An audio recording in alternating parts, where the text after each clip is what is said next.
But see, we didn't have any of these problems before Tahoe. Well, and even after Tahoe, it all squared away up until the most recent update. Like everything was good on my end for a while there until what 26 point whatever it is that's running now, 26.3. Uh-huh. Anyway, hopefully the folks at Rogue Amoeba will help shed some light into it as well. Yeah, and I need to update. I will also. Well, I can wait until you hear back from Rogue Amoeba. I can stand by, or I can. I don't, because it's. I kind of want to know, and the fewer variables change, the better. Yeah, I don't think it's gonna matter really. I think it's. Well, I don't know. Maybe. I'll wait until I hear, because they're pretty responsive. So I'll type up the draft of the email and everything to them tomorrow morning, and then just see what they say. How are you doing, man? I'm good. How about you? I'm doing all right. I'm tired. I am too. So Jacob decided he wanted to get up and see the blood moon this morning, and so we were up. Oh, you guys got up? Yeah. For that? Yeah, my kids got up for that too. I didn't even know that was happening. I didn't really want to get up, but it was one of those things where I knew he would want photos, and it was easier. It was a mess. So not a lot of sleep. That's what it comes down to. You've been up for a bit. Just a bit. Well, did you see the planetary parade Saturday night? I did not. Yeah, so I did a thing. This was kind of fun. Let's see. Where is America? It's right here. Well, if you zoom out a bit, we're on planet Earth, and there are 7 other planets in our solar system, and I think 6 of them were lined up, if I'm not mistaken. Yeah, it should have been Jupiter, Mars, Saturn, Venus, Mercury, and Neptune would be visible in a line at the same time for 15 minutes. And it's, it's not like, it's, when you hear something like this and people talk about, oh, wow, that, I can remember the first time I heard someone say, oh, it's going to be so close to Earth. I'm like, oh, cool. And it's like, with the naked eye, it really doesn't make a difference. But I remember when I was a kid, Saturn was going to be really close to Earth. And I'm like, it just looks like a star. But it happened to be that my friend, I had a friend who was like the kind of, I don't want to say nerd, but he lived in the kind of house where the things that were promoted were educational. Like when they watched television, it was usually, like during the week, it was usually educational. So they weren't watching cartoons like I was. And I know that my friend, he was in Cub Scouts and, real crunchy sort of folks. And they had a telescope, and they had this big I want to say the diameter of the lens was probably 12 inches. So it's a pretty big telescope. And you could see the rings of Saturn, and that was pretty awesome. And so I was like, okay, cool. Anyway, so, going out and see the planets, you just see, it looks like, 6 stars. And there were actually some stars that were out that were brighter than some of the planets. Like, I think, Sirius, there's a star called Sirius. I think it was brighter than Saturn, but Jupiter was really bright, and that was cool. So here, the story. We decided, I was like, where can we go see this? And there was I read a suggestion that even though it was like a good vantage point would be in Oak Mountain. And so we were like, cool, let's go to Oak Mountain. And so I made some potato soup and got it all packed up, ready to go. We drove out to Oak Mountain. And, you're not supposed to, the park closes at dark, but if you are camping, then you can stay. You can't go up to, you have to stay in the campground. But I was like, I told them, I was like, hey, I want to go and see about camping. They're like, tent camping? I said, yeah, tent camping. And so then I got into the park, drove up to the parking lot for Peavine Falls. There's a good little spot where you can look. We watched that. We ate our potato soup. We looked at the stars, and then when the park ranger came through, he's like, "Hey, the park is closed." And I was like, "Oh, you're right. We got to get out of here. I'm sorry. And he's like, all right. I was like, we were looking at the planets. And you're like, yep, it's close. And I was like, sorry about that. And so we headed out, and that was that. Fun little road trip either way. Yeah, yeah. I don't think I realized. I don't remember seeing anything about that happening. But it's like it's been a while since that's been in my primary feed of information as well. Mm-hmm, mm-hmm. I didn't even realize the blood moon thing was happening until Jacob said something about having looked it up for something else. I knew about it, but I forgot about it. It was interesting, I guess. From the standpoint of any lunar. It was an eclipse as well, yeah. right? Well, that's part of why it becomes the blood moon, apparently, color-wise. Oh, probably because it scatters the rays of light. Yeah. One of the things that I find really interesting, and that is, look at the sunset. Like, I mean, do you ever look at a sunset? When you see the sunset, and you're like, I feel like I don't ever be like, oh, just another sunset. Like, I feel like, wow, that's beautiful. Like, I when I notice the sunset, I'm like, it's usually because it's like, it's beautiful. And one day I saw a picture from space, and it was the line of the sunset occurring. And the comment was, at any point, 100% of the time, there's always a sunset somewhere in the world. And that's kind of like, I don't know, that kind of just like, we think about it being one, because we're so stationary and we're so, in our location. I don't think about the sunset. This is happening. It's just rolling across the earth. I mean, probably more than half of the day it's over the Pacific Ocean and nobody's there to watch it.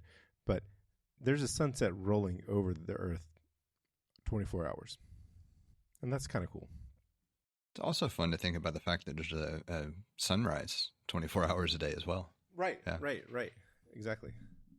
There's only like when you're at the poles, it's a little bit different, but that doesn't mean it's not happening elsewhere. GloveBox. I like it. Thank you.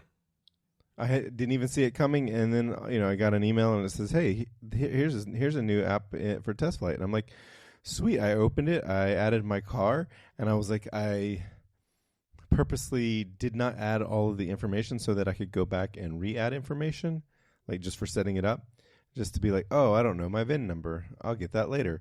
And I went back, and it was like super easy to, it's easy and straightforward to figure out how to go back and edit the existing car that I added. And so far I haven't had a chance to fill up fuel or do anything to log anything, but I'm really looking forward to this. Yeah, so I went back for testing purposes. I've input the first 2 or 3 months of what I had already tracked with my vehicle. I don't plan to manually input everything. It was just one of those things I wanted to get a feel for how entry was working so that I knew what I wanted to tweak. And did influence a few changes up to the point where we are now, which I think is pretty much ready to release. Like I don't know that I'm going to change anything else for version 1. I do want to see if it's easy to add in an import-export feature, and like a template for import, so that if somebody was using something else to track and they could export data, they could use it. But I don't know if that's going to make 1.0. I'll do a couple of quick tests and see, and that might be a wish list kind of item. But other than that, like it's very much born out of my frustration with the app I currently use, constantly nagging me to want to subscribe. Yeah, I am sick of people nagging me for subscription, and that's it. And I had mentioned to my wife, I don't know, 3-4 years ago, that I should just make a version that works and call it quits and be done with it. And just kept dealing with the headache of the other app, because functionally it works fine. And then I don't know why, a week ago, I just kind of snapped when it prompted me again and said, fuck it, I'm rebuilding it now. Which led to, I actually started this process either Friday or Saturday. I don't remember which. And we're here today. This is a basically a wow. 4-day turnaround at this point. That's awesome. Um, I have a wish list item feature. Shoot. So, adding a picture, I wish I could crop in the app. Like I had a picture and I was like, oh, here's a picture of my car. I added it and I was like, I want to crop this, and there's no crop feature. I don't know how hard that would be to add. So, but I went and cropped it in the Photos app. But I think that would be a cool feature to have. Yeah, it makes sense. I'll add it to the list of stuff to look at. It's let's put it. Do I need to open a ticket for a feature request ticket? No, I should remember. Are you using Jira? I'm using Notes. No, at the moment, actually, so there is a send feedback button in settings. Oh, nice. I'm going to test it out. Yeah, I do that. So far, I've done that with both apps that I've put, just because it seems to make the most sense to me that if someone wants to send something, that they have a real easy way to do it. I was going to say something. Oh, does Xcode have any sort of ticketing system built in? Not that I know of. Okay. I think I heard. So, I mean, in fairness, I've never looked because I don't really care to have a ticketing system for stuff that I have so far. So I love tickets. So, but that's just me. Yeah, I'm more than happy to just have it in an email chain that I can shove into a folder because that's how I keep track of stuff anyway. Well, so I'll say this. I know that you don't like. I know that. Let me find the right way to say this. I know that ticketing is not an important. Now, I would expect that in a collaborative environment, you would not just respect the ticketing system, but you would use it the correct way. Oh, I would have a ticketing system if it was more than just me, for sure. Right. Like, I understand you understand the value of a ticketing system, but I also understand that it's like if somebody were to get to, what's the word I'm looking for when somebody has like a power trip or just like this homeowner association vibe of how you use the ticketing system, which would drive me crazy. I was like, I like tickets. Tickets are good. There should be we should all agree on this is how, there should be a defined method of using a ticketing system. And I know that if you found, hey, guess what? Nobody defined this thing. I'm going to fuck around with it until somebody does define it. Because that's what you do. I've worked with you before. I've worked and used the same ticketing system as you before. Anyway, I just see you as, you will make an example of the problems that were not defined. And I can appreciate that. The problem is that not everyone sees it that way and understands the motivation for why would you do it this way. It's like, Jesse, why don't you do it like everyone else does it? I was like, because you didn't tell me to do it that way. I may be putting a little bit too much into this, but I think it's fair enough. I mean, that's the spirit I see coming across. I would say that at times it also tends to be coincidental or happenstance, not necessarily willful attempting to manipulate in such a way, but only because it's just kind of my default pattern. Yeah. Today I was talking to a colleague and we were talking about a particular deployment, and I said we were talking about some of the adventures that went along with refreshing this deployment, and I said, yeah, I fixed this thing, and I told my colleague, I was like, yeah, at some point Jesse pointed out, hey, here's a problem, and nobody cared to fix it, and so it didn't get fixed. And then when I had to when I did the refresh for it, I did fix it. And I remember telling you, hey, Jesse, I fixed, this thing, you remember? And you were like, yeah. I said, I fixed it. And you're like, I don't care. You don't work in there anymore. You're like, I don't care anymore. And the colleague I was telling this to, he laughed. And he was like, that is so Jesse. So anyway, yeah, I like GloveBook. And I am looking forward to be on the App Store because I'm going to get it and use it. And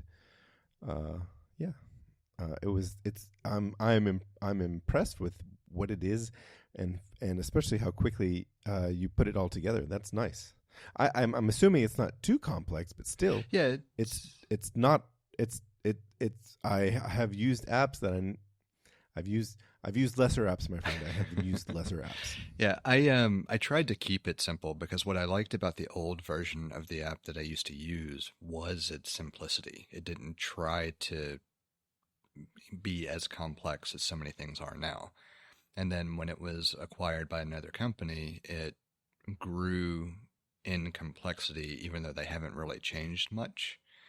Um, Did they make it Electron in the I don't background? even know what all they did, actually. I don't even know why they want me to subscribe because I don't see any functionality that I could get beyond what I currently have.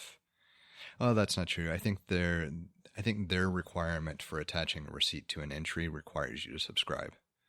But I don't use that anyway, typically. So, like, I have no problems including it in my app for someone who wants to use it, but I typically am not going to include a receipt on an entry. It just, I don't have a reason to go back That to it. that's. I mean, somebody wants to for some reason, and be that as it may, it just seems like why. I mean, is the app free to begin with? Was it free to begin with? I don't think so. I think it was inexpensive when I first bought into it, like, a dollar or two back in the origins of the App Store. Um, and then I don't remember ever having to pay for an upgraded version of it before this other company eventually acquired it. And their subscription's not expensive. It's 99 cents a month or $8 a year. But still, it's a subscription that I think is pointless because, like, my price point for the app is probably $4.99 flat fee. Be done with it, um, and that's if I even think it's that expensive, which I probably will, just because I think that's kind of the starting point that things should be in the app store nowadays. But like, it's very much to me, it's a cup of coffee app, right? Like, Right. if you go more than that, it's just pointless. And so I don't understand their model other than trying to get recurring revenue and hoping that people really want to attach receipts. And I could see if you included like reporting functions with receipts for like business expenses, that maybe Right. then it would be worth it. But they don't do that. Not that I've seen anyway. And so I really don't get it. I think it's just I think it's a really Money piss grab. poor example of a money grab. That's part of what eventually drove me over the edge.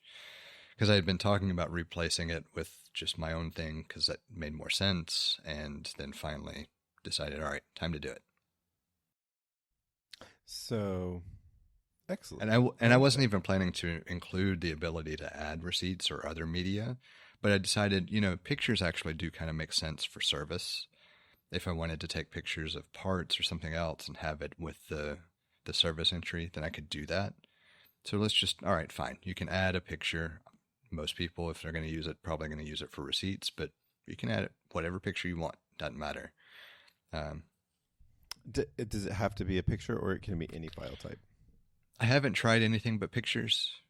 It shouldn't be difficult to make a modification to include PDFs or other image adjacent files. I don't know how easy it would be to really put in like any type of document, because then you have to get into entitlements and what's allowed and what's not allowed and what the file picker works well with and what it doesn't work well with. And it's easier just to save photos. Yeah, I feel like PDFs. I feel like PDFs should be easy to do. Yeah, Because it's such a common file type. I'll look. It can't be too difficult. I mean, I did PDFs for MA Journey. Right. And I think it just what's coming to mind is like every service interval, if I go to somewhere to have something serviced, I'd probably use something like Genius Scan and make a PDF of the receipt or the thing, and that would be great to have and a great place to store. And then if I do one myself, make my own. And so I think PDF would be a nice file type to be able to upload to it. Would it use does it use iCloud storage, or is it just storing it within the app? It's using iCloud storage. And I was debating Nice. whether, so technically there's a fallback to local storage if everything fails, but I don't know if I want to even include that. Excuse me. Like it's the kind of thing that I almost am willing to bite the bullet and say it requires iCloud to work.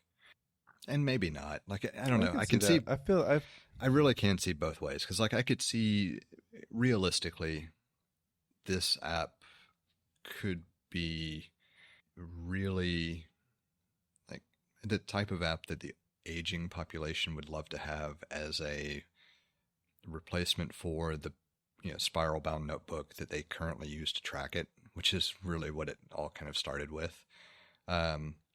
Were you using a spiral bound notebook? I was not, but that's only because I was already adopting digital methods of tracking at that point. Okay. But at first vehicle, I did use a composition book, so it wasn't spiral bound, but it was still a notebook. Same thing. Yeah, Same thing. but like I could absolutely see that type of person not having anything but the bare minimum freely available iCloud, whatever. And so part of me does think maybe that fallback all the way to local storage makes sense, and it just prefers iCloud in every possible way, and maybe I add some indicator for what's being used for an end user, but I don't know. I haven't definitively made up my mind for that yet. Gotcha. But I think that the best way to do it is to rely on iCloud storage. I agree. Now, is it something that is, let's say if I go looking in the iCloud the application, is it something that, like I know that there's a section, I think it's got apps. When you go to iCloud Drive, it'll have like a folder for an app. Like I have Automator here, and things that I've made in Automator that automatically go into iCloud. Would it be something like that where the files would be exposed to? Yeah, Image Journey has a folder and then a backups folder inside of it. Would it be exposed like that? It's not currently. Okay, that's a choice you can make as a developer. Sure. So I did not consciously make the choice, but I also didn't give it the ability to. The part of why MA Journey has the folder is because of the backup feature, and trying to create those files made more sense to me doing it as a export to iCloud that you could access in some fashion. Mm-hmm. So I built it that way from the ground up. I didn't specify anything about data handling with this app because I currently have not exposed any way to import or export data from it. That's going to, like I mentioned, that's kind of the next thing that I'm going to look at and see if I even want to include. So it might by the time I'm done, but it also might not. It might be just a private store that the app registers and uses and can reread from in the event of logging in on another device. Yeah, I was just thinking it would be nice to be able to, like, if I I saved this PDF in the app, and then I can look at it in the app. But let's say for some reason I wanted to do, I guess you could export it out of the app in some way if that was, that's a feature you could build in. And then it occurred to me as I was thinking about it, I was like, if it was exposed in iCloud Drive, and then some user went and accidentally mucked around with those files, then it's going to be out. It's going to it's going to be gone from the app, and that's probably not an experience that you want people to have. Yeah. Well, and the thought process is if you have it existing, you have to have it exist to get it into the app in the first place. And right. If you do, then whatever your data storage or collection or whatever else, preferences, policies, actions, the lack of thought, whatever you want to name it, like that kind of guides your ability to access it elsewhere. And right. I'm happy keeping that line pretty clean for this one. I'm actually debating whether I should retrofit MA Journey and remove the backups. Well, yeah, to an extent. I mean, or at least how it's exposed in iCloud Drive.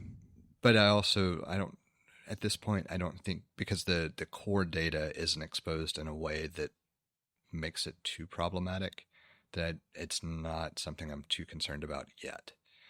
But it is something that's repeatedly been on mind where I don't know if I'd like the way it's exposed. I don't know. There are certainly trade-offs both ways. Right. I need to be able to make sim links, please. Just kidding. But it is nice that I learned quite a bit with MA Journey that made this one a lot easier to put together on the fly.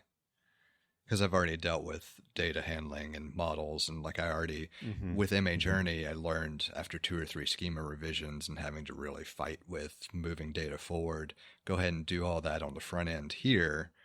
And then I made one massive schema change that mucked up data, but it was within the first 2 point beta releases. And so at this point, I can't think of anything else that I would do that would affect the existing models. They would all be add-ons that I could write as additional things. You know, like just learning process for development in general, I guess. Yeah. I had a question. How much of was there any amount of your MA Journey code that you were able to move or to reuse for this? I didn't even try. Okay, I was wondering because it's in a way it's similar. It's like it's a log because MA Journey is a logging application and this is a logging application. So, but you made no attempt whatsoever to reuse any code. None at all. All right, and cool. Part of it too, but it was this one it was just that easy. Well, and this one isn't using. This one isn't trying to necessarily be pretty. Like I'm just using the native form presentation for the detailed views. Because the only thing I care about being somewhat pretty is that dashboard view. And so it's a little bit different between that and MA Journey where I wanted a lot of the detailed views to be different presentation-wise as well. I think it's pretty.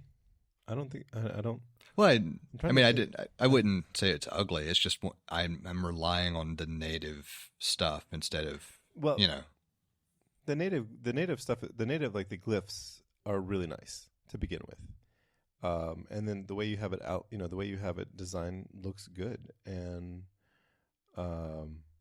it's just I guess the way I would put it, it's a very different approach to what I wanted to portray because it doesn't need separate components with multiple things it tracks within each component. So like MA Journey, the training page has multiple different types of entries. Yeah.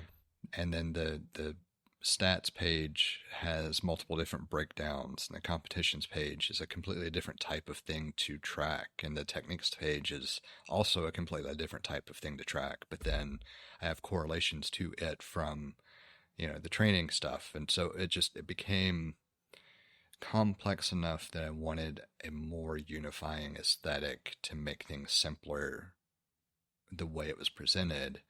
Whereas this one, I don't have to do a lot of that cross-linking, and the dashboard gives you the basic information at a glance. The other stuff just needs to have the detailed list.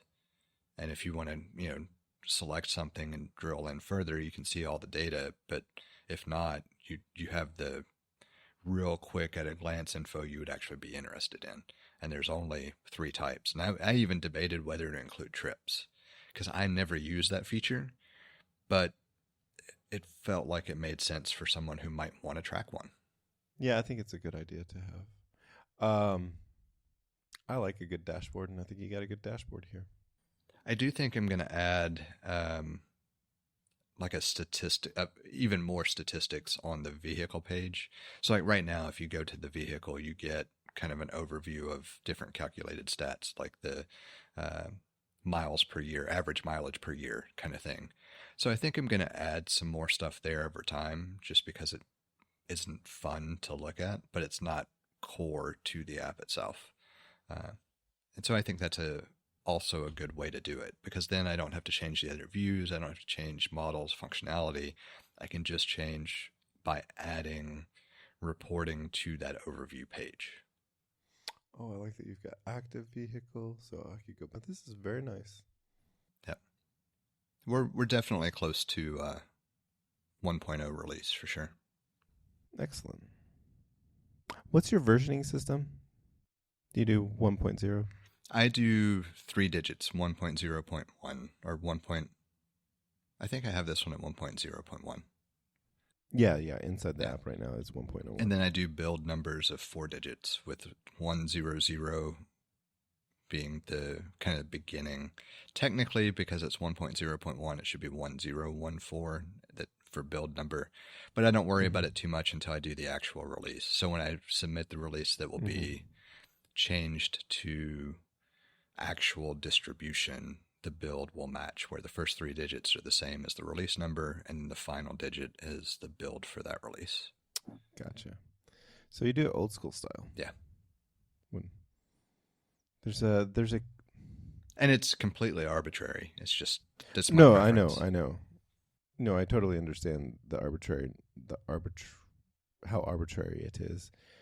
Because it's, I think I really started noticing it with Mac OS 10 when it was, there was 10.1 and 10.2, and each point release was like a full OS, like it was a full on OS change, and then Apple arbitrarily, I think with Big Sur, made Big Sur 11 instead of, like, it went from 10.15 to 11 if I'm not mistaken, and so it's just like, Yeah. all right. It actually irritates me that they will not allow me to do like 1.0.0.1. Like it's capped at the 3 breakdown. I can understand that because I especially with how you just described how you want to do. You have version, point, subpoint. I guess that would be like the third point would be is typically a bug fix or like a security patch or something where it's like not you're not going to see features. Yeah. My mental scheme is that, let's just say it's 1.0.1 for the initial release. If I had bug fixes and maybe some aesthetic tweaks, things that were just, after using it for a bit, I want to make some changes. That would be the final digit. And if that'd be the third point. Right. And if I added a feature or changed a feature significantly enough, that would be the middle digit, so the second point. And then if I actually really made a concerted effort to improve something, then that would end up being a full release version. Right. And, new feature could be big enough that it's a full release version. Like it doesn't preclude that from being an option. But typically, like with MA Journey, I went from a 1.1 point something to 2, but it's because that's when I introduced the technique library, which was a massive change. Yeah. And so that made sense to say, it's version 2. Like this is no longer the same app it was originally envisioned as, because there's a whole additional layer of stuff that's been added to it. So, yep, that makes total sense. But it is still so very arbitrary. and I was gonna say, you want that fourth point number for the build? Yeah. Like I would prefer to have, like, I don't actually like the build number being separate from the version number for the release. Like I would rather it be 1.0.1001, 1002, etc., where the build number is tacked on as the third digit, because then that third digit, the build number becomes the bug fixes and the things like that, and not the third digit. I don't like having them being two separate numbers. Yeah, I understand. And it's predominantly because, like, if I want to release it for distribution, I can't do 1.0.1 with a higher build number as a release if I've already released 1.0.1. I have to increment that 0.1. You have to go right. Which, granted, all of it does make sense. It's just, it's not the way I want to use it. So, yeah, I think there should be more. I think there should be more flexibility. But see, I was thinking about, like, if I was going to do something with software, I would do the modern, and I'll go ahead and say it makes sense, but it's kind of also dumb where you use the date as your version. So it'd be, I think it's kind of dumb in that, like, if I was going to make something and I was going to release it and I was ready to go this month, it would be 26.3 and then probably whatever day I release it on. Yeah, I mean, it makes It sense. there's it makes sense, but I also am, and that's actually how I would do it. But it's also dumb, and maybe it's dumb because I do feel some nostalgia and an appreciation for legacy versioning. I could really bastardize it. I could do 1 point whatever like version. So 1.0 would be the first, and then point 26 being for the year at least. Right, right. And then for the build number, I could just do the date as the build number. There's something. Yeah, there's stuff. Knowing me, if I did do that with the version, I would just do build number 1 and 2 and 3. Right. Well, I mean, whatever, at the end of the day, it does not matter. It's what makes sense to you, how you're tracking it, and what you want to do as the developer. Yep. I guess at this point I can no longer claim I'm not a developer, though. One app I can kind of make the claim, sort of like not knowing my way around. Once I just started playing with the Apple TV app, even though I haven't really done a whole lot with it, it is officially out there and available. It's like, this feels borderline like I have to finally claim that I can. With this one, all right, fine.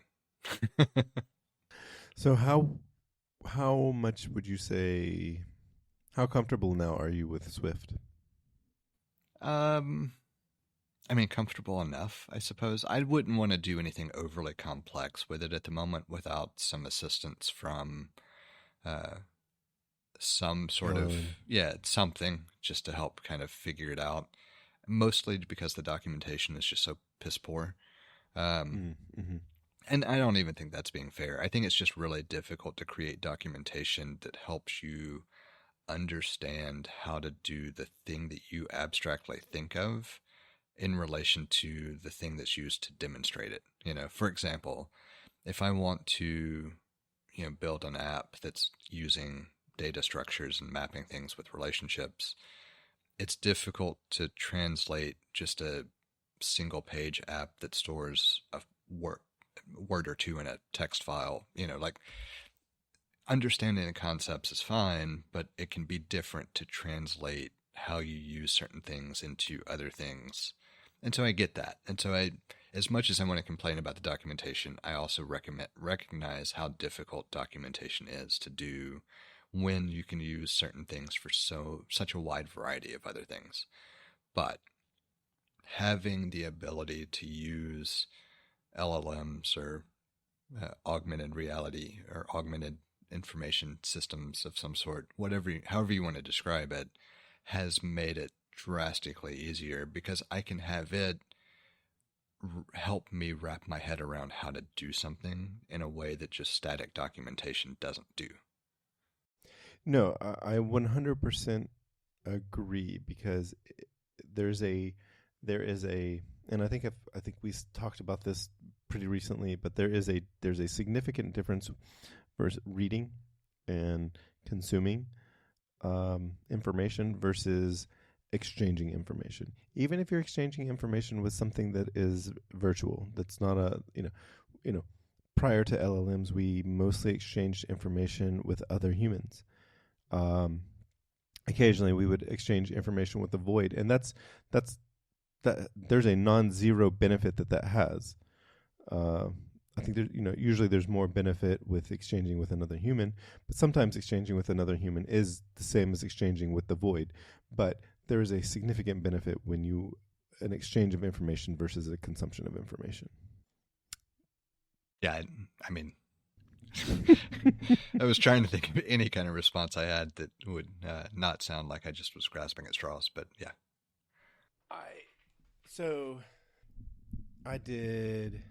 I quite like it. It has, I think, has really been beneficial in a sense for me, in a sense that it's like, oh, now there are things that I have wanted to do, and I'm starting to. I wouldn't say that I have the ball rolling, but I'm starting to move something. I'm starting to get traction. No, not momentum, but traction. And so, like, after we recorded last week, I stayed up a little bit longer, and I finally set up GitHub on my, set up my GitHub account to start versioning something. And right now I'm just starting with just some. Well, I started with I was thinking I was going to start with text files, but then I was like, you know what? Markdown. I decided to do some to learn Markdown. It's not that different from HTML, and I also want to version it just to get some practice using Git. And I used Gemini to get it set up. And something that I had read and gotten started was, I don't know, I spent a certain amount of time prior to using an LLM to do something like this. And then last Tuesday night, I spent less time completing that setup using Gemini than I did doing what I had gotten started. And I know that the bulk of getting it's not that doesn't take that much to set up, but the bulk of it was done last week. And part of it is that, all right, here's something, again, the exchange of information, at least for me, is more beneficial than the consumption of information. Just the one-way consumption of information. And then two, it's nice to feel like I can have a conversation and know that for all intents and purposes, this thing is going to understand me, but also feel like I am not bothering another human being. Like I'm not having to, I can, there's a certain level of vulnerability that you can have, or you can allow, I can allow myself to have, because it's not another person that's judging me, or I have the perception that it's judging me. And so that was really nice. I think that makes sense. So I will say with this one, I decided to try out how Xcode implemented the access to other systems, the LLMs. It's not bad. It relies on you having paid access to the other things directly. So, like, for example, if you pay for ChatGPT's $20-something a month premium thing, or Claude's whatever, like, I don't remember the names of the tiers, but if you pay for whatever version, as long as you pay for it, you can enable the integration with Xcode. And it's nice having it in Xcode, but it's still the same kind of annoyance that you have trying to do it with a different tool. It will still complain sometimes about not being able to access a file, or randomly create new files, or things that are just stupid, honestly. But I'm also mindful of the fact that it's technically a completely different interface with its own semi-sandboxed implementation, where I don't know what it can and can't do either under the hood, like how deep it can go into accessing file structures and everything else, and what the constraints are around things. And so I think it's better than having to use a separate, well, it's absolutely better than having to like copy code and paste it and say, hey, help me understand this or whatever, and copy back and forth. That's stupid, and it's a nightmare. Where this was helpful, like little things that I didn't necessarily want to go look for and do. For example, one of the things I decided to do was to correctly implement the 3 digits for after the decimal for gallons that are used in fuel up, and then the price per gallon. So I don't know how many places I defined that at this point, and having a computer search through and update the formatting visually is just so much quicker and so much faster. And being able to do that within Xcode was really nice, instead of having to jump to another tool, say, do this thing, and then hope it caught all of them. I don't know, there are trade-offs for sure, but I didn't feel like it was a bad implementation. I just felt frustrated that it didn't seem to understand if you created folders within Xcode and moved things around, that those things still existed for whatever reason. I don't know why this is a bottleneck or a hurdle. It's got to be some rule of constraint around the way it's implemented, because it doesn't make sense otherwise. But a lot of my annoyances are if it's visible within Xcode, within the project view, the tree hierarchy, then it should be able to look at it. I shouldn't have to guess at what it can and can't see just because I created a folder and put it in it. It's still visible in the hierarchy in Xcode. Why is this a problem? So I would love for somebody to explain why it's a problem so that I actually understand the constraints here.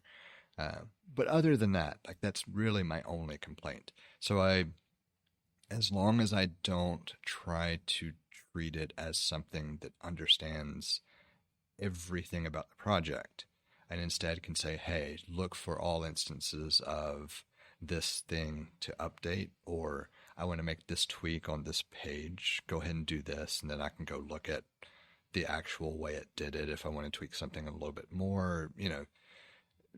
The broad strokes really do work well. And so that was nice. It made it, that's part of what made it quicker to implement, and why I didn't reuse bits and pieces from MA Journey, because it was just as fast to say, hey, I know I want to do these things, so give me a model skeleton that has these components, and then I can go in and make some changes. Hopefully all that makes sense. It does make sense. But it is kind of amazing how if you're not doing anything overly complicated with data manipulation, it's faster to do it that way. Yeah. I find it so nice to be able to use it as a teaching tool. And to some degree, something like, I don't have to, I know there's a tool that exists. I don't necessarily have to learn it. I know enough to know, okay, this is going to help, or it's not going to break something. So. I do have a massive frustration with these tools, though, recently. What's that? They don't know jack shit about marketing. Nah. Or I don't know how to use them for marketing purposes. One of the two. And I'm sure it's more that I'm learning a lot of the marketing pieces because I'm trying to market that course in a way that makes sense. And I don't really know the marketing world in that way. And so I'm trying a bunch of different things and not having as much success as I would like. But it's tangentially related because it's a whole separate thing. What did your wife get her degree in? Technically, journalism. Oh, that's right. Yeah. What's she do for a living right now? Co-founder of a fintech agency. How did she get started in this? At this point, I don't know. I mean, supposedly marketing, but she hadn't done marketing that's what I'm looking long. For. That's what I'm I knew what you were getting at, but I know you knew. The funny thing is it's changed so much that I'm not even getting good insight from there. That's probably why you're not getting good insight from any LLMs either. Probably. Because it's a fickled, it occurred to me today. So, maybe we can talk about this in an after show, but there's some new Apple MacBook Pros, and it occurred to me that M5 Pro, or whatever, M integer Pro, M integer Max, M integer Ultra, they're all the same thing as long as that integer is the same. The only difference is they stuck a marketing name on there to indicate this has more cores or this has fewer cores. That's it. But somehow in my head, the marketing of Pro, Max, and Ultra was separate from the M integer name of a chip that did not have any suffix. Maybe not a suffix, a post text. I don't know. I mean, I follow. Yeah. I just don't know that I have a thought. It's... Well, yeah, yeah, there's not really a discussion here. It just like something that was, I heard somebody say something recent. Oh, yeah, there was some discussion about whether or not, about maybe the M integer pro. I'm being so dorky by saying integer. Since the M5 chip has everything is out except for the Ultra, I'll just use that as an example. There was some discussion about the M5 Pro, or maybe not occurring because there might not have been some. The M5 Pro might be the least popular. The M5 is going to be the most popular just because it is the least expensive and it's in the most computers, and the vast majority of people need that. And the M5 Max is going to be it's going to be popular among the Pro because it's a very powerful chip. And then somebody commented that the M5 Pro, the M5 Pro, or the Pro chip is is popular among people who want more cores, more CPU cores than the non-descripted chip has, but doesn't need all of the GPU cores that the Max would come with.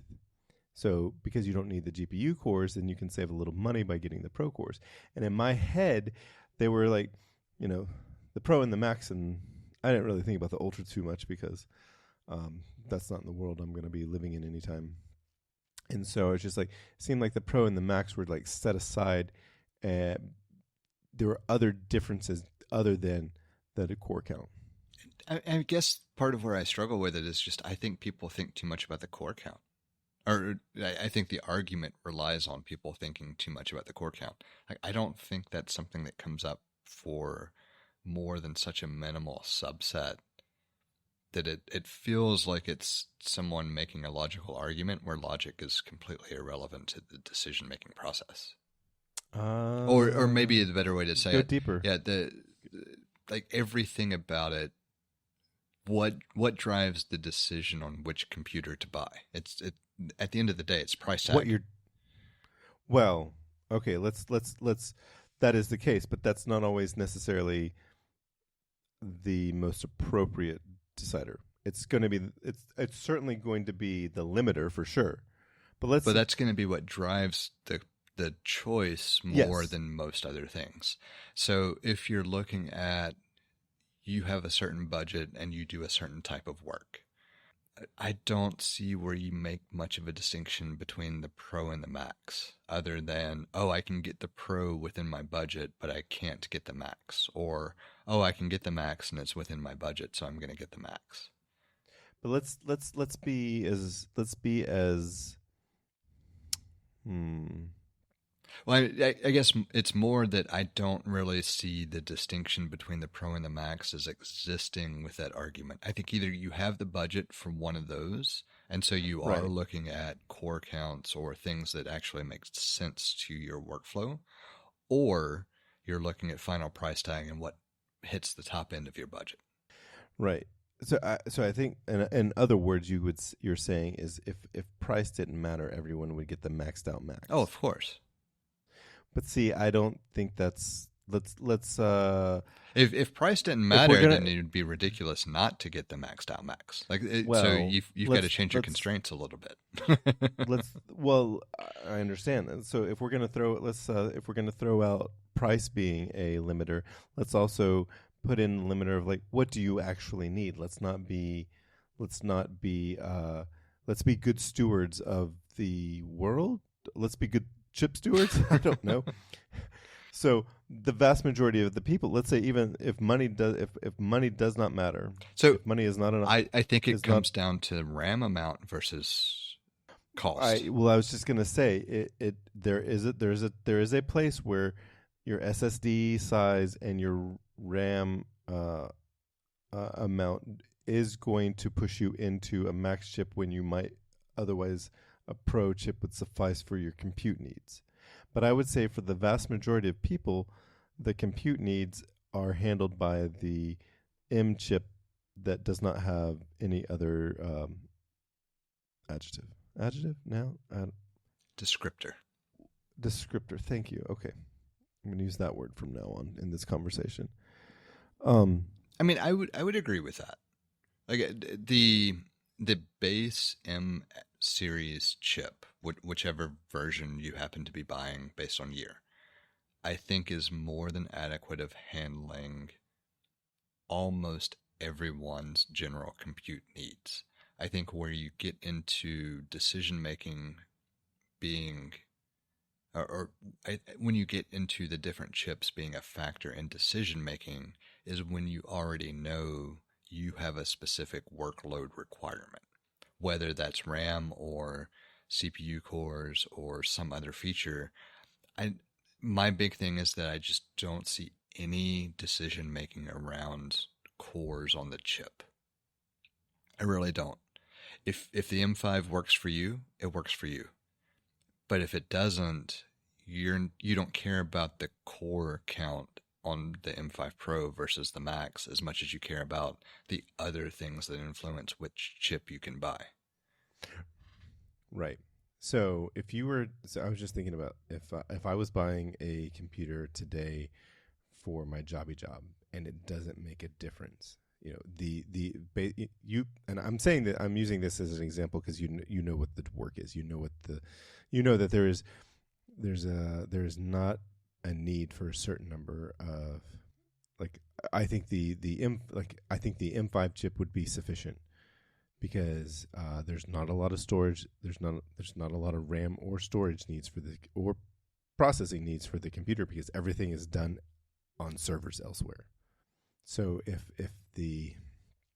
I had to buy my own computer for work, and they gave me an allowance, then and the allowance did not allow for I would choose a MacBook Pro, and depending on what the allowance was. If I could get a lower computer with an M5 chip instead of an M Pro or instead of a Pro or a Max chip, I would, if that allowed me to either one get another device like a display. I would do that because for the work that I do, I don't need a Pro or Max chip. Does that make sense? Yeah, because me, so I've actually played this game Whereas a little bit. Whereas the work that you... Well, I've played this game a little bit doing, lately, and I've debated whether it's worth it to look at as the M5s are introduced. Do I look at maybe a refurb M4 in the Max category, or do I just stick with what I have? Would I actually see gains from the CPU standpoint? Or am I pretty much at a plateau other than, some time improvement based on what I currently have? And I don't necessarily, let me back up ever so slightly. So core basic need for the stuff that I do really could be handled by the M5 from a pure CPU standpoint.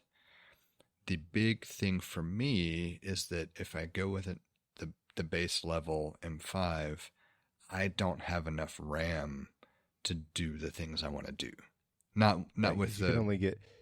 Because you can only configure up to 32 gigs. Right. And it would work. I'm not saying it would work. It would just be slow. It would be annoying to me. Yeah. And so RAM is more of a bottleneck for me than the actual CPU performance. But I do get improvements for the CPU as well, obviously, for various different reasons as that increases. So just using the M5 since it's the current generation. So an M5 Pro, I would get improvement over the M5 just like I would M5 Max over M5 Pro. Not huge, not, life-altering or anything, but certainly noticeable improvement. But where I really get the difference is just pure RAM working with projects of whatever size. So currently using an M2 Max with 96 gigs of RAM, which I still laugh at every time I say it. It can feel sluggish at times because there's just so much data being manipulated and rendered and all within RAM, period. it can feel sluggish. Now, does it feel sluggish in a way that makes it unusable or annoying or anything else? No, it's just that you can notice a delay or notice something taking a moment. It's not slow. I hate to keep saying sluggish, but it's like there's a delay in it doing certain things that I know are attributed to the fact that it's just manipulating that much data, right? So I could certainly see an improvement in increasing compute power, or I could see an improvement in increasing RAM. But either way, to see those improvements pretty much put me in a category where I've got to spend so much money that it's just not worth it from a performance perspective to look at current generation if I can get a significant improvement with previous generation and kind of similar build, right? Which is just to say that Apple has put itself in a place now where if you want, I don't actually even think that's the right way to phrase it. If you are working within this space, you can do it on a base model, whatever version computer you want to buy. You're going to have to work around constraints for your workflow based on what each model allows. And so a base model is going to give you constraints on RAM, which is going to make things a little more sluggish or take longer.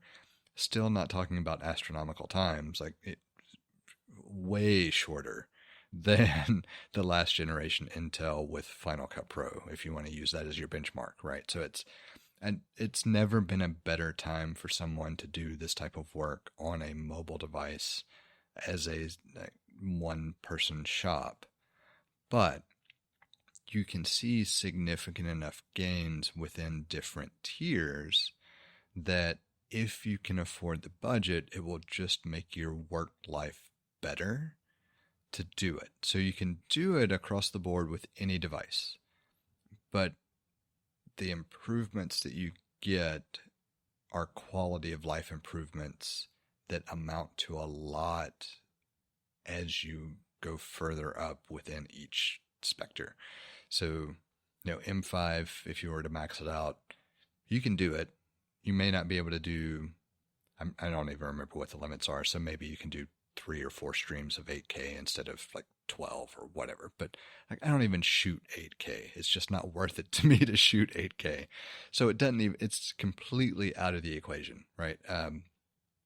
But so what you're saying is you don't need the number of cores that a Ultra would give you. Correct. It's not something that's required.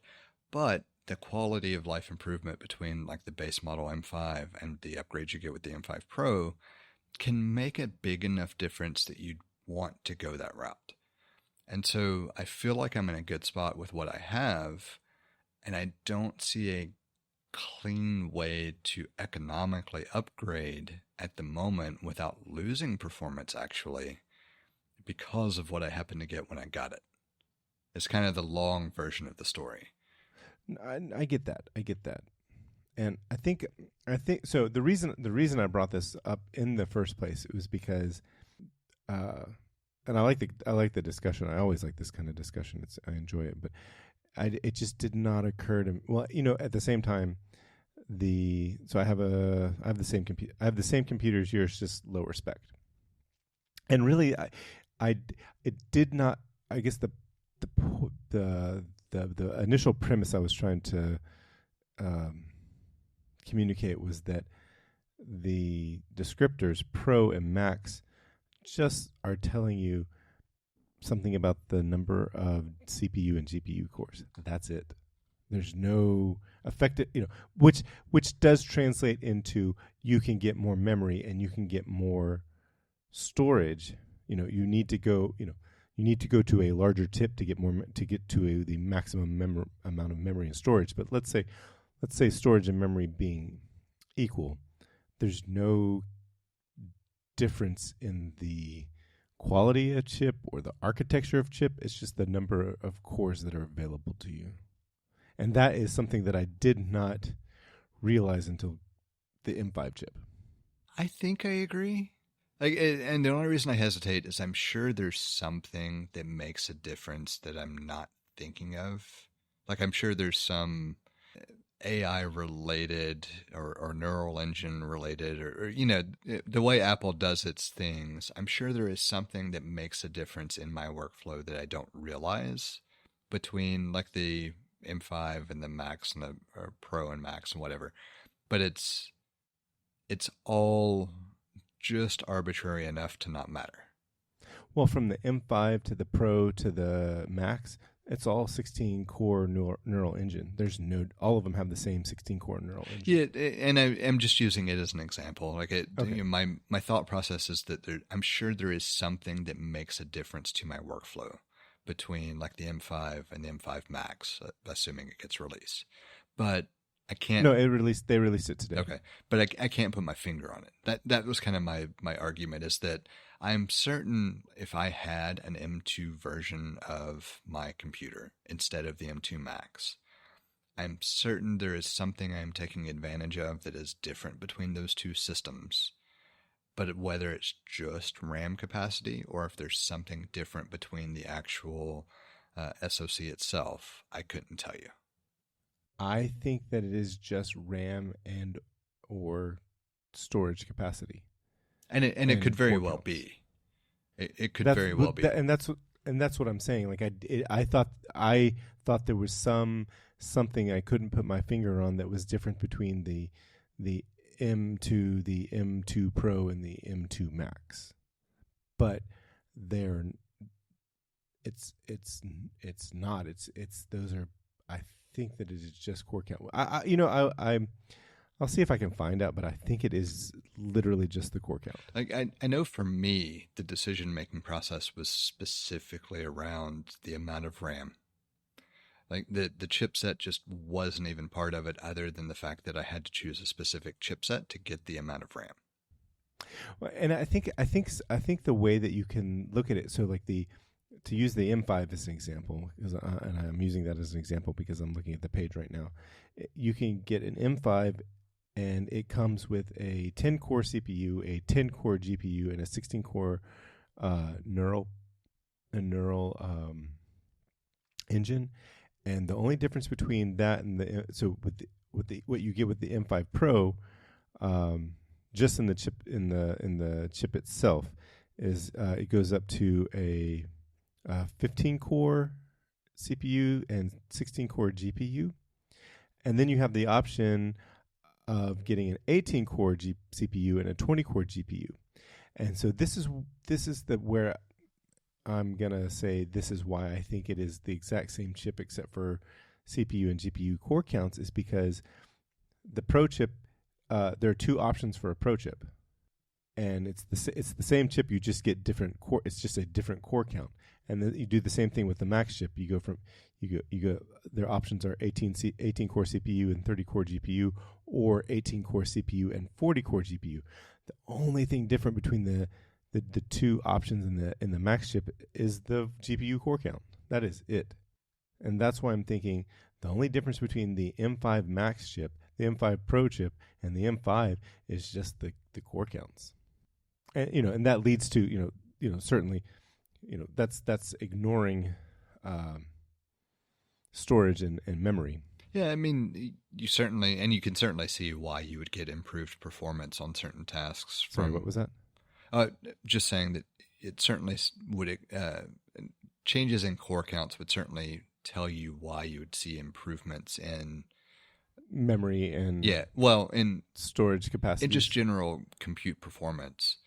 Right. But are you really doing something that's going to leverage somebody is. Most people are going to be fine with the M chip with no descriptor. Yes. Because that's what most people's computing. Like I am, if I had to get a new computer today for work, because I'm saying this because I know all of my work is it's essentially web-based, command line based. My computer is not doing any not doing any lifting. Yeah. It is not doing any heavy lifting whatsoever. So an M5 chip would be more than sufficient for what I'm doing. Even with again, for work, the base memory and giving it the lowest memory possible was, I think, 16 gigabytes, and the smallest SSD that they'll put in a 14-inch would be 1 terabyte. That is more than enough. I could do my job on a MacBook Air, no problem. Just simply because it's there, it's a window to a bunch of other computers, or access, a terminal to a bunch of other computers. It is interesting to think about, though, because I've experienced a lot of sluggishness in certain things recently, and in those certain things, it's always Safari. Memory? Always Safari, which means that it has to be general OS level performance and caching, which pretty much means memory, right? I mean, or Tahoe just may be. Well, this is where I was going with it. Is I think it's more Tahoe than it is the hardware. Because have you thought about putting Debian on it? Oh, you don't tempt me. But like where I notice significant performance degradation is leveraging any of the fun LLM companions for more than an hour tops. So nothing else seems to cause a slowdown or degradation in performance. It is only using those things via Safari. Okay, what's the fun LLM companion? Like ChatGPT, Claude, any of the AI things. In Safari? Yes. So do you see a difference if you were to download the ChatGPT native app? I have so many problems with the native app not wanting to let me access files that I don't even try it. So maybe, so my big issue we'll pick on ChatGPT just because it's the most prevalent. If I use the client, I can't download a file. Just full stop. Doesn't work. I have to then open the chat in Safari to download the file. And so I quit using the clients. Download the file from the external location, or some. If I have the GPT create a file, whether it's an image or anything else, I cannot download it from the client. Oh. Cannot. Doesn't work. Never works. I have to open that chat in Safari, and then I can just click on download. No problem. So I don't know how long ago I just quit using any client apps. It's just, nope, I'll just use it in Safari. Be done with it. I haven't made a lot of files, but I know that I've downloaded them, and I don't know if I downloaded it on my phone. So versus my Mac, but I that's a interesting issue. But so my typical use case for any of these things is to do a lot of copy and pasting stuff back into it. So like I'll generate something and then I'll copy it into a document, make some edits, and then I'll copy it out of the document and paste it back and say, okay, with this in mind, I want you to do this thing, right? So it has all of the data available to it. And I'll have multiple revisions of that a lot of times. And over, 30 to 45 minutes, it starts getting sluggish, but that impacts sluggishness across the entire system. And so that is the only place in time, the only use case scenario I have where things ever feel, I'm going to say old. It's not really accurate, but I think you know what I mean. So like if I'm sitting in DaVinci Resolve or Final Cut Pro or whatever, and I'm editing, we'll just say 6K video because I've done some 6K. I don't have that sluggishness. It doesn't show up in the way like using it and doing anything else. It doesn't create a problem. And so it doesn't feel like it's RAM, it's software. It's software management of resources in general that's creating this environment, whether it's Safari or whether it's something within the page itself for the AI agent, if you will, that creates this issue. I don't know. Doesn't matter. It's just that's the only environment where I experience anything that would make me think the M2 might have some age to it. And I know it's not actually the hardware capability at all. I don't think it's very much software. Yeah, so that's interesting because a lot of the day, I'm using a couple of different LLMs, ChatGPT, the native Mac OS app, and Gemini in a tab because they don't have a native Mac OS app. And so I'm using Gemini in a tab in Chrome, and I don't experience that sluggish. I'm on a M2 MacBook Pro,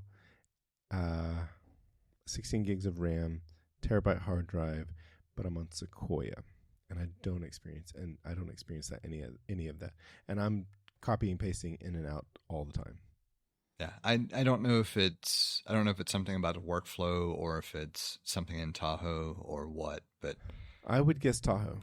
It seems like I was experiencing some of it pre-Tahoe, but I don't know for sure.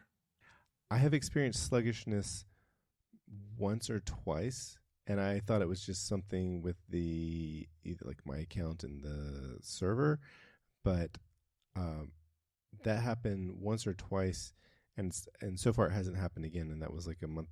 That was in 2025, maybe this. I don't think it was this year.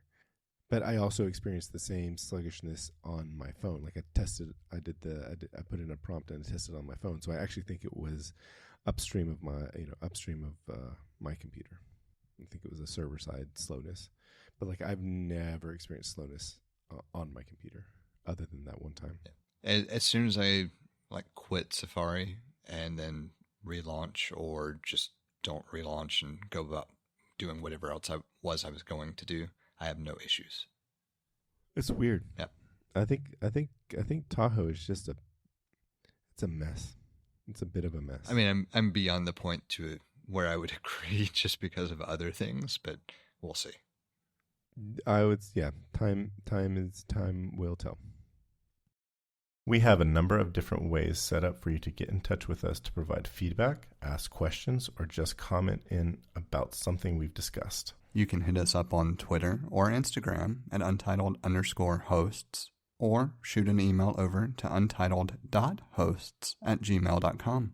Or get in touch directly with Jesse at jthart.com, or get in touch with me, John, via telepathy.